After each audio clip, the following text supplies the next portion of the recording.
Vamos a hablar ahora con alguien que estuvo toda la semana pasada allí, que transitó el día de las elecciones y también un par de días después, a nuestra compañera Úrsula Asta, a quien le damos hoy la bienvenida a la distancia. Úrsula, ¿cómo andás? ¿Cómo estás?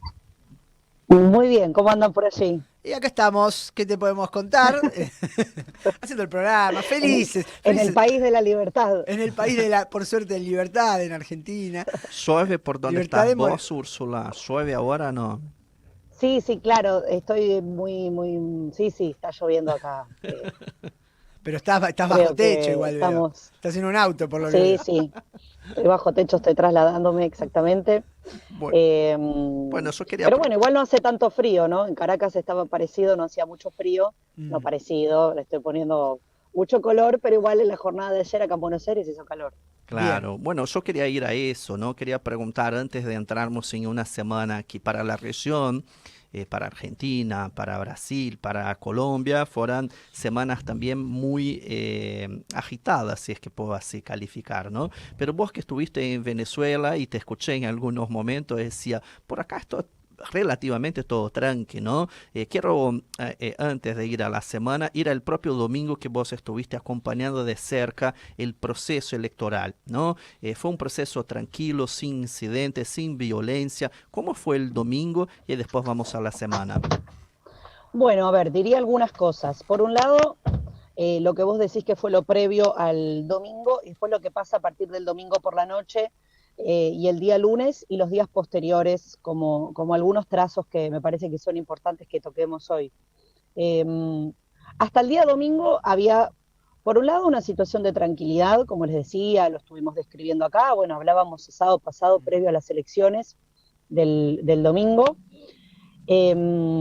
La jornada del domingo, de hecho, se desarrolló en términos generales con mucha tranquilidad, excepto algún par de situaciones en algunas escuelas, la verdad, y así lo valoraba el fiscal general William Tarek Saab, que dio una conferencia de prensa el día domingo por la tarde después de que habían cerrado las mesas de elección, que había sido una jornada sin problemas. Yo pude visitar algunos centros electorales, algunas mesas, charlé con un montón de gente, con gente que, de hecho, bueno, algunos votantes del oficialismo y otros que no, y te contaban cómo era el sistema electoral, un sistema electoral que conocen hace mucho tiempo, sobre el cual hay una confianza, digamos, por abajo, un sistema electoral con el que, de hecho, el chavismo ha perdido ya dos elecciones en otro momento. Bueno, ese es un poco el mapa general de lo acontecido hasta el día domingo con tranquilidad. Pero además de eso pasaba otra cosa que también lo decíamos acá. Por un lado, la oposición, Nicolás Maduro se enfrentaba a 9 candidatos, entre ellos despuntaba uno, Edmundo González Urrutia, que lo que planteaba era que si ganaba Maduro era porque había un fraude electoral y que ellos iban a ganar, ¿no? Que ellos tenían ganada la elección. Es decir, tanto el oficialismo como el sector de Edmundo González Urrutia decían que tenían los votos y que iban a ganar. Eso hacía prever que el domingo por la noche o el día lunes hubiera algún tipo de situación que algunos llaman crisis, no sé si era para usar esa palabra, pero sí algún tipo de conflicto, algún tipo de conflictividad. Entonces había una pregunta sobre cómo iba a ser tomado. Entonces, a pesar de la tranquilidad, también pasaba esto, que me parece que es importante remarcar porque creo que nada de lo que pasó después, si bien no se conocía específicamente cómo iba a desplegarse o qué iba a pasar, era algo absolutamente sorprendente, sino que era previsible que Esperado, hubiera ¿no? un sector que no reconociera los resultados en el caso de la victoria de Nicolás Maduro. Claro, no es menor que es el mismo sector que no firmó el acuerdo, incluso, ¿no? El único candidato que no firmó el acuerdo de reconocimiento de los resultados fue justamente Edmundo González Urrutia, y muchos sectores ya decían un poco eso, prevían lo que pasaría después. Bueno, creo que de novedoso de eso no se esperaba, era la disputa internacional por el apoyo, por reconocimiento o no, ¿no? Lo que pasó incluso acá Algunos, en Argentina, por ejemplo, en donde mm, está el caso de que la canciller dice que reconoce, pero el gobierno no, o el caso de Brasil, en donde el Partido de los Trabajadores suelta una nota reconociendo de inmediato, o por lo menos al día siguiente, la elección de Nicolás Maduro, y el gobierno brasileño todavía no. Mm.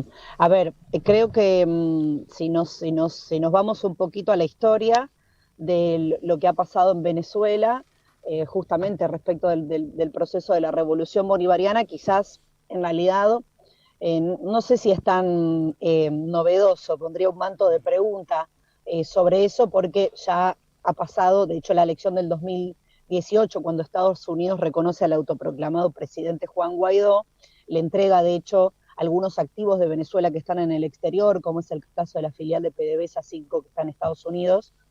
Bueno, fue una etapa muy complicada, de hecho muchos partidos no participaron de esa elección ni reconocieron los resultados. Eh, Trazos que me parece importante destacar al día de hoy, porque el día lunes fue de mucha violencia, de mucha tensión, de mucho asedio, así se vivieron las calles, por lo menos en la tarde Ah, de Caracas. profundiza Sí, sobre Leo. eso, profundiza sobre qué pasó ese lunes. Bueno, el día lunes había comenzado ya desde el domingo, quizás a la noche, esta situación de que había un fraude en marcha. Eh, de hecho, por la mañana estuvimos en un encuentro. Ustedes saben que yo viajé como observadora, haciendo el trabajo periodístico, pero también participando como observadora en la elección. Y el día lunes por la mañana fuimos a una reunión del Consejo Nacional Electoral que proclamó a Nicolás Maduro. Estaba Nicolás Maduro, de hecho, allí en ese encuentro, lo proclamó presidente electo. Ya estaban los resultados de ese primer boletín que conocíamos, y al mismo tiempo una denuncia por parte del gobierno de un sabotaje masivo a su sistema electoral, tanto de la transmisión de resultados como lo que involucraba las páginas caídas y otros elementos, que es lo que sigue ocurriendo hasta hoy y que es un argumento fuerte que además toma la oposición.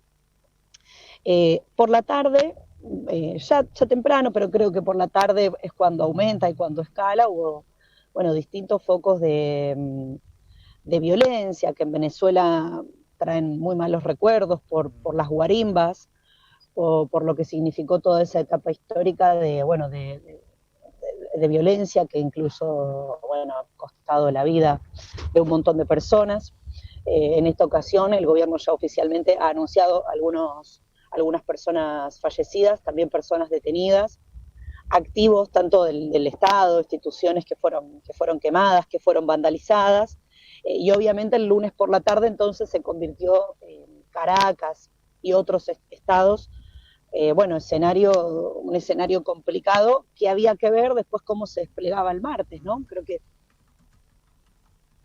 Bueno, estamos hablando con Úrsula Asta, que acaba de quedar nosotros, para aquellos que nos están era un poco escuchando. una hora minuto a minuto cómo Ahí está. seguían aconteciendo. Habías quedado congelada Ahí me retomaron. y temimos, Bueno, pero no, recuperaron. estás acá de nuevo. Fue solo la conexión de internet, eso es lo que nos quedamos tranquilos, digamos. Bueno. Decía que después el día martes el chavismo convocó a una manifestación muy grande, también convocó la oposición, hubo más manifestaciones durante esta semana, de hecho está convocada otras dos, tanto del oficialismo como de la oposición, para el día de hoy, sábado, sí. Pero sí, ya las calles estuvieron mucho más tranquilas que lo ocurrido el lunes, ¿no? Que lo que atravesamos el lunes. Sí. A ver, uno acá inevitablemente se pregunta por el rol y cómo está hoy, cómo están las Fuerzas Armadas, ¿no? Porque obviamente la sostenibilidad de este proyecto político tiene mucho que ver también con que, no haya fisuras allí. ¿Qué observas de las Fuerzas Armadas y este presente? No, definitivamente ellos lo llaman, hubo como una reactualización, te diría, en la forma, en lo que es mencionado y la definición política. Ellos lo llaman alianza cívico-policial militar por estos días. Que digamos que el proceso político en Venezuela integra una alianza cívico-policial militar. Eso lo escuché en varias ocasiones en esta visita hacia Venezuela. Y efectivamente, tanto la Guardia Bolivariana como las fuerzas militares, forman una parte de una integración del proceso político iniciado hace 25 años con Hugo Chávez, que era un militar además. Y eso creo que tanto ese elemento como otros elementos que creo que hay que tener en cuenta para pensar un poco el proceso histórico, porque el Partido Socialista Unido de Venezuela y sus... Y más allá del partido, si lo pensamos quizás como movimiento, tiene un nivel, lo decíamos el sábado pasado, ¿no? De territorialidad, de capilaridad muy profundo, que claramente es un activo, digamos, está en el haber de este proceso político, así como esos sectores militares. Bueno, creo que con todo eso cuenta el chavismo, más allá de que en esta ocasión se enfrentó a una oposición que se colisionó, ¿no? que se coaligó en realidad varios partidos, que era la mesa que representaba en esta elección Edmundo González Urrutia. Claro. Úrsula, te quería, bueno, Venezuela, por supuesto que estas elecciones cobran otro lugar en el contexto geopolítico, ¿no? Es como, por ejemplo, a algunos causa un poco de espanto el nivel de exigencias de otros países, de injerencias, de reconocimientos o no que no caben, como es en este momento el posicionamiento de Estados Unidos, ¿no? Pero todo eso ya lo sabíamos previo, ¿no? Por eso se da una mesa de negociaciones, el acuerdo de Barbados en Noruega, acuerdo de lo cual Brasil no es menor de ser eso. Brasil tenía relaciones, estaban rotas las relaciones en el gobierno Bolsonaro, o sea, Brasil sacó el embajador en Venezuela en ese periodo del gobierno Bolsonaro, y cuando Lula asume retoma el diálogo, y una de las mesas del diálogo tenía que ver con las elecciones y con las garantías que fueron negociadas ahí. Mucho de lo que está pasando se esperaba y fue charlado y negociado en esta mesa, ¿no? Yo quería entender de vos que estaba ahí, porque creo que nosotros que no estamos en Venezuela, además que no tenemos conocimiento pleno de lo que es la Constitución venezolana, de lo que son las leyes electorales, de qué es prerrogativa de quién, ¿no? Del Consejo Nacional Electoral, del gobierno, del partido, ¿no? Creo que hay muchas dudas y eso generó con que mucha gente opine sobre y exija un montón de cosas que no sé mucho cómo es el camino, como es el caso de las actas, ¿no? Incluso en un comunicado conjunto entre Brasil, Colombia y México, hablaba un poco sobre eso, ¿no? Sobre expresar, felicitar al pueblo, pero también pedir un poco de transparencia en el proceso electoral. Desde adentro, ¿cómo viste vos el proceso electoral en sí y el tema de las actas? Bueno, voy a mencionar algunos títulos de algunas cosas que en parece no se pueden escapar. Por un lado, el último posicionamiento de Estados Unidos. Por otro lado, la judicialización que tuvo esta semana los resultados presidenciales. Por otro lado, una ratificación ayer viernes por la noche del CNE sobre la victoria de Nicolás Maduro y el posicionamiento de algunos países, como es el caso de Brasil, Colombia y México. Venezuela argumenta que tuvo un sabotaje electoral a la transmisión de sus datos. En Venezuela existe un voto electrónico, no es un voto como el de la Argentina. Eso por un lado, lo mismo lo que decía antes respecto de que las páginas continúan hasta el momento caídas y no permiten ver, por ejemplo, si lo ponemos en términos de Argentina, cómo votó La Matanza, cómo votó el Norte, cómo votó Santa Cruz. Sí. Eso no está disponible hoy para ser visto. Las mesas de Bahía Blanca. Exactamente. Y eso, obviamente, como decía antes, es un argumento que está tomando en este momento la oposición. Este nuevo boletín, este segundo boletín del Consejo Nacional Electoral, sí tiene mayor contabilización, llega a casi un 97% de las mesas escrutadas, a diferencia del domingo por la noche, que era del 80%, donde ratifica más o menos los resultados que ya vimos. Y lo que argumenta también el gobierno es que están en un periodo de plazo de la entrega de los resultados completos, porque eso se hace dentro del plazo de 30 días. Naturalmente podríamos responder a eso que el plazo legal no es el mismo que el plazo político cuando el asedio se ha convertido en algo tan grande y tan poderoso. Pero legalmente así lo tienen. ¿Qué definió Nicolás Maduro esta semana? El día miércoles se presentó frente al Tribunal Superior Electoral dijo, nosotros estamos dispuestos a mostrar el 100% de las actas que tienen todos los partidos en su haber, pero que no es un proceso usual publicarlas. Bueno, pido que se llamen a todos. Él presenta un amparo respecto del proceso judicial ante lo que sería nuestra Corte Suprema de Justicia. Ayer, viernes, el Tribunal Superior Electoral llama a todos los candidatos que participaron de la elección. Como era de preverse, el que no se hizo presente es Edmundo González Urrutia, los demás 9 sí estuvieron, y se otorga un plazo para que se dé a conocer los resultados completos y la información completa. Eso en torno a la judicialización. En el medio, y creo que este es otro elemento, más allá de la discusión de las actas y los resultados que ha tomado un tono muy relevante, sucede otro elemento. El día jueves, Estados Unidos dice que reconoce, de acuerdo a la evidencia, dice, así lo dice el secretario de Estado de Estados Unidos, Anthony Blinken, González Urrutia. Uno podría afirmar que cuál sería esa evidencia si no existen elementos suficientes hasta ahora, ni para afirmar que hubo fraude, ni que Edmundo González Urrutia es ganador. Ellos publicaron una página paralela, María Machado, donde subieron un porcentaje ínfimo de las actas, que por supuesto tampoco permite asegurar lo que ellos argumentan desde antes de la elección del domingo, que es que han ganado la elección. En el medio, el jueves se conocía un comunicado de Colombia, de Brasil y de México, posterior a que esto llegue a una discusión en la OEA de la que Venezuela no forma parte, además. Y de la que no se puede esperar nada, ¿no? Después de lo que vimos que hizo en Bolivia en 2019. Claro, que además fue acusada no solo de entorpecer el proceso electoral, sino de haber sido partícipe del golpe de Estado en Bolivia en año 2019. Bueno, la votación de todas maneras no prosperó por la abstención de algunos países y por la ausencia de otros. Creo que ahí la postura de México fue interesante, que directamente no fue a votar. No es que se abstuvo, no fue. De hecho, Emanuel López Obrador dice que tiene que hacer la OEA acá.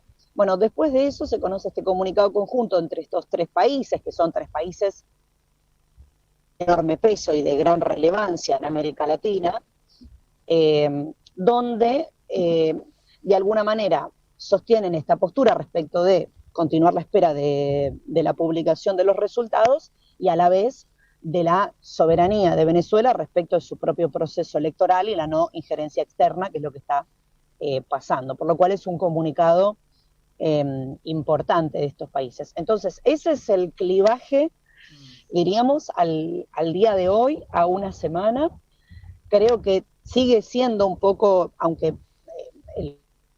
la situación en Venezuela está más tranquila, bueno, existe todo este asedio por fuera, un Estados Unidos, digamos, cantando quiero retruco, si se quiere, que hay que ver entonces cómo se desarrolla y hay que prestar atención también al posicionamiento de estos países de América Latina y qué es lo que pasa en el proceso de judicialización también. Pero bueno, esto es un poco la situación al día de hoy, a una semana de las elecciones en Venezuela, que creo que otro aspecto, con esto les doy pie, creo que nada de esto se puede analizar sin poner la dimensión originaria, digamos, el manto de base de la importancia estratégica por su posicionamiento político, pero también por sus recursos y los bienes comunes que posee Venezuela. Es un país sancionado, que tiene más de 900 sanciones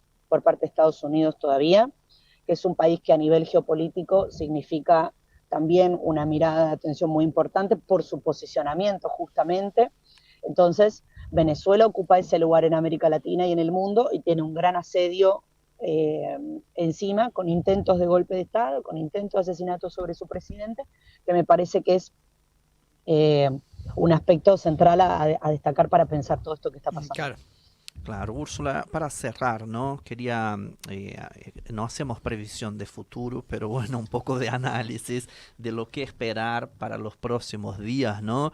Desde afuera miramos que ya hay un poco más de tranquilidad en las calles también en Venezuela, pero también miramos que desde Argentina, desde Brasil, Colombia también, hay disputas internas políticas muy fuertes también con el tema de Venezuela, ¿no? Si miramos el uso político acá por el gobierno Milei, ¿no? Tuvimos la propia ministra de Seguridad, la canciller, frente a la embajada en un asedio muy grave, ¿no? El día de las elecciones. En Brasil también Lula enfrenta un debate político muy fuerte por la posición en relación a Venezuela. Yo quería escuchar un poco de vos, capaz como un análisis política de qué esperar para los próximos días o meses en Venezuela y un poco en nuestra región también con el tema nuestro posicionamiento.